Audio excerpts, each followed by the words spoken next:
Hello there, Mr. Sutton here, bringing you the IM3 3.3 Extra Practice Number 3 solutions on dividing imaginary numbers, or complex numbers. There's an imaginary treasure hunt that goes with this, so we'll take a look at the directions for that now. So here are the directions for this extra practice. This one has a little bit of a backstory explanation required before anything makes sense. So just follow along here. So we have one application of complex number arithmetic being transformations. You can actually graph complex numbers on a graph like this, only we use arrows instead of points, and we have a real axis and imaginary axis instead of an x and a y axis. But if you want to graph the the complex number -3 plus I, that's basically like having -3 for an x value and 1 for a y value. Only instead of 1, we've got 1i instead. And then we just draw an arrow pointing to that place. Or if you have 2 minus 2i, that means we're going right 2, down 2 on the real imaginary axis. So what we can do now, if we have some of these graphed out, is we can transform them using various operations with complex numbers. If we want to shift this arrowhead, we can actually add complex numbers. So for example, if I wanted to shift left 4 and up 2, I would add the complex number -4 plus 2i. That would subtract 4 from the real direction, and it would add 2 on the imaginary direction. We can also rotate clockwise or counterclockwise. If we want to rotate counterclockwise, we have to multiply by a certain complex number that matches the angle that we want to rotate by. And don't worry about the angles. I'll provide the things that we're rotating by. You just need to keep track of whether we're going counterclockwise or clockwise. So if we're going counterclockwise, we multiply by a complex number. If we're going just clockwise, so that would be, let's see here, righty-tighty here, we would be dividing by complex number instead.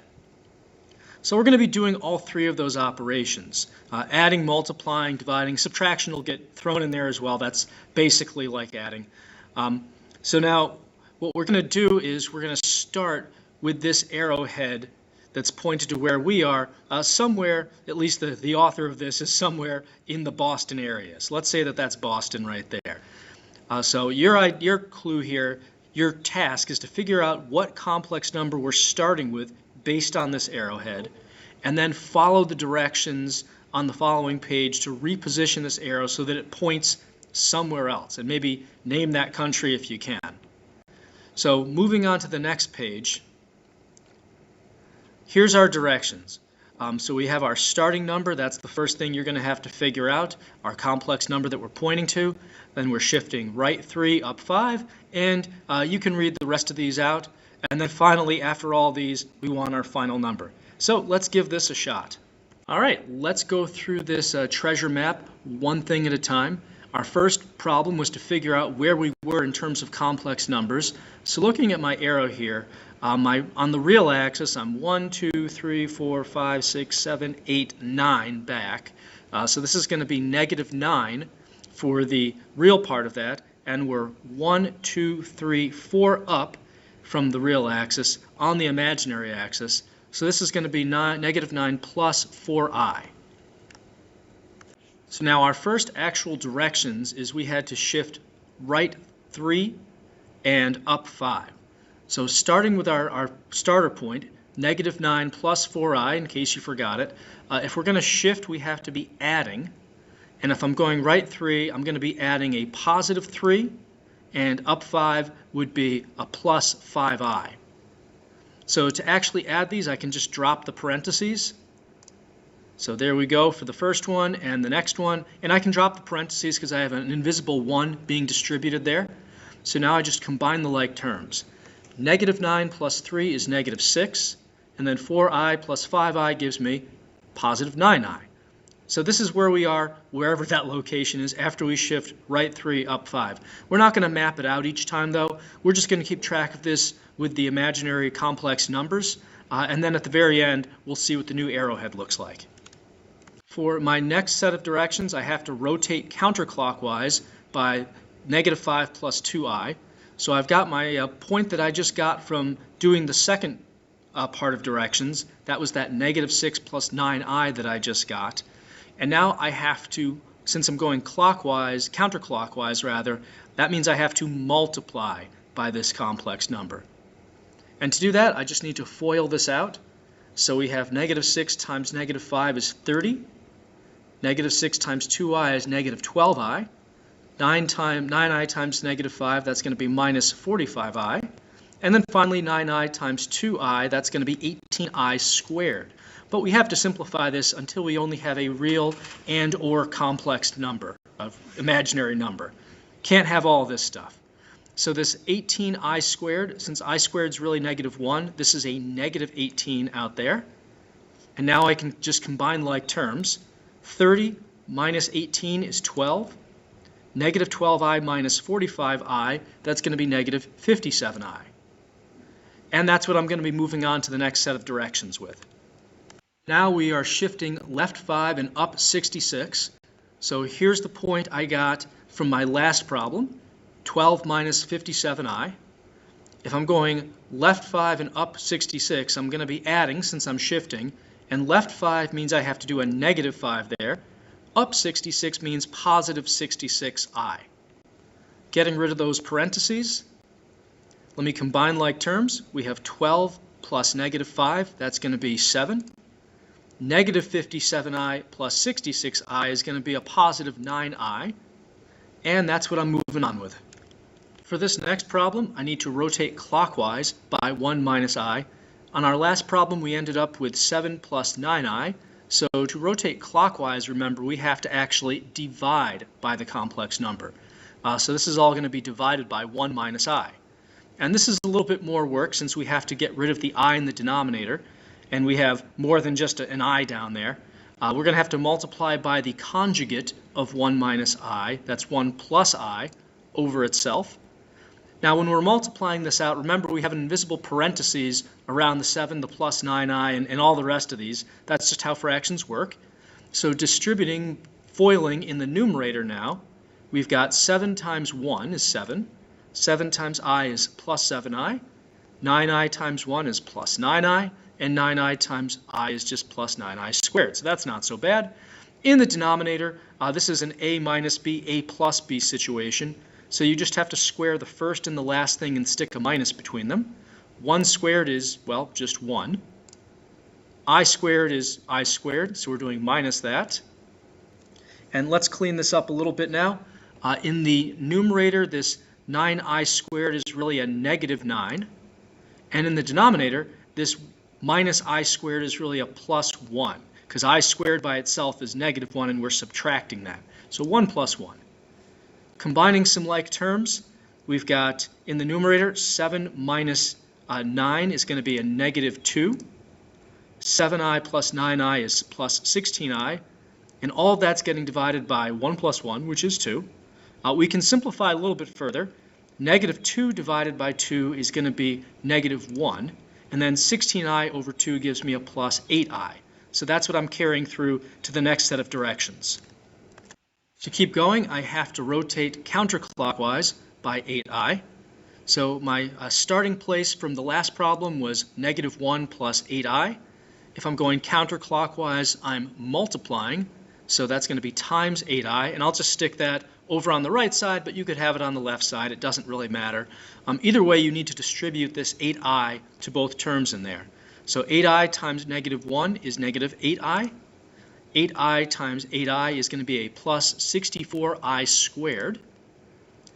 I squared is negative 1, so this is really a negative 64. I'm going to put that in front and then the negative 8i after that, just so I have my nice little a plus bi complex number format. And we'll keep going. Our journey continues with this set of directions to rotate clockwise by 4i. I'm starting with negative 64 minus 8i from before. So if I'm going to rotate that clockwise, I need to divide by 4i. And to simplify this, I guess there's a few ways you could do this, but I'm going to multiply by I over I. I guess you could have just divided both of these by 4i, and maybe that would have been even faster, but here we go. So in my numerator, I've got negative 64i and then minus 8i squared. Denominator is going to be 4i squared. And then let me simplify those I squareds. So this is really this negative 8i squared is really a plus 8 upstairs, and I'll put that to the left here so that I have a plus bi form up there. Down here, 4i squared is really negative 4. Let's go through now and divide each of these things in the numerator by negative 4. 8 over negative 4 is negative 2. And then negative 64i over 4 is going to be a positive 16i. And that's it for that one.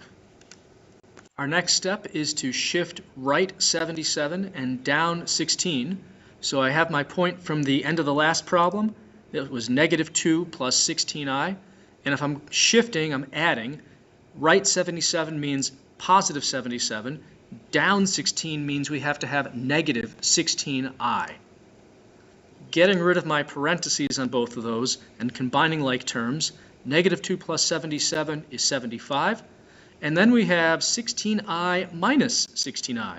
So that actually cancels out completely, leaving us with just 75. Or if you prefer, 75 plus 0i. For our next task, we're going to be rotating clockwise by 3 plus 4i. So we started off with 75 at the end of the last problem, or 75 plus 0i.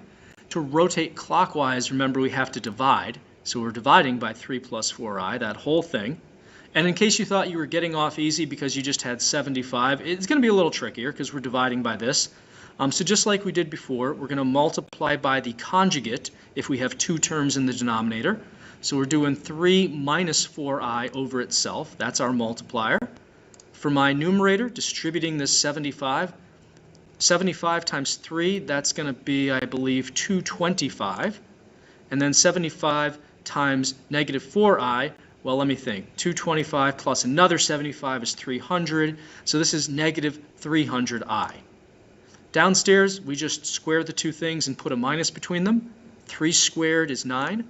4i squared is 16i squared, but we're subtracting that. And then in the denominator, this is really, if I have a negative 16i squared, this is really going to be a plus 16 down there, which is really 25.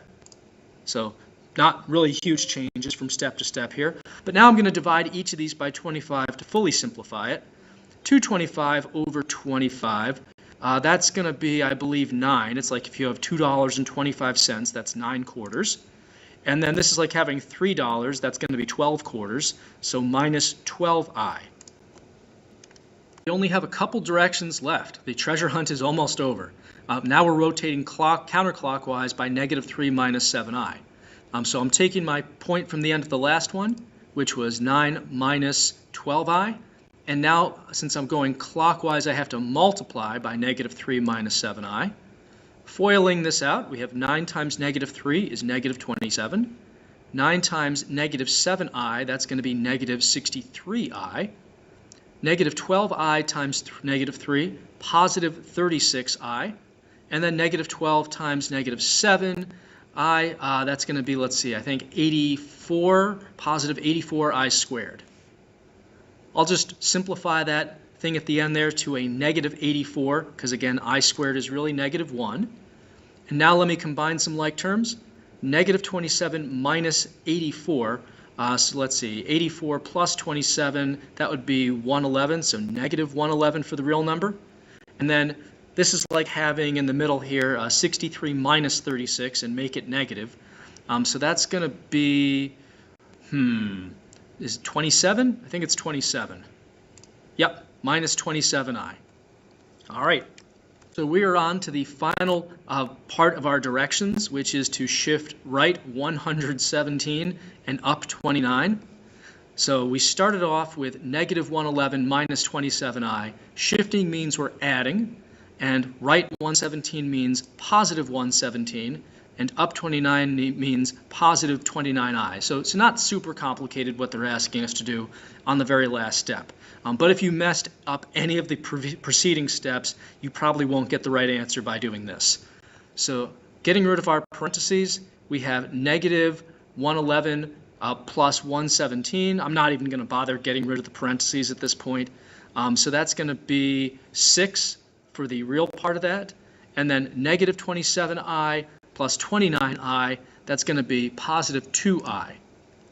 So this means we're going right 6 and up 2 from the origin. So we're going over 1, 2, 3, 4, 5, 6, and up 1, 2. That brings us right there. And if you know your geography, that is India right there. That is the location of our treasure. That doesn't really narrow it down because India is essentially considered a subcontinent. But hey, I guess it's better than looking over the entire world. Until next time, Mr. Sutton signing off.